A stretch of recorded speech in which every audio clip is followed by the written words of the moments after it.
Qytetarët që kanë arritur moshën e pensionit, e të cilët gëzojnë statusin e kategorive të dala nga lufta, detyrohen të zgjedhin se cilin pension duan ta marrin.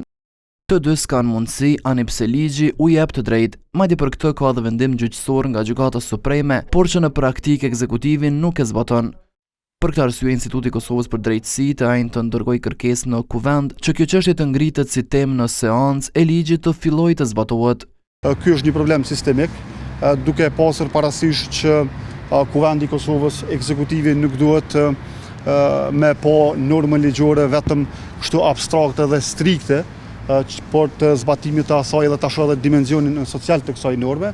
Ne kërkojmë që të zhvillohet një debat parlamentar brenda 2-3 ose 3 jave ose brenda një muaji. Qytetarët në anën tjetër po vazhdojnë ta padisin shtetin. Kemi inicu rreth 700 padi në gjykatë të kësaj natyre.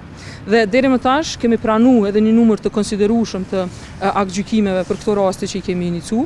Të gjitha kanë qenë aktgjykime aprovuese, që do të thotë e kanë konfirmuar edhe një herë bazueshmërinë e kërkesave dhe qytetarët që kanë përfituar ndihmë juridike falas në këto raste, për cilë procedura është përfunduar me vendim të plotfuqishëm, tashmë kanë realizuar plotësisht të drejtën e tyre, përfshirë kompenzimin retroaktiv me kamat ligjore, si dhe njohjen e të drejtës për përfitimin e të dy pensioneve për periudhën e vijim.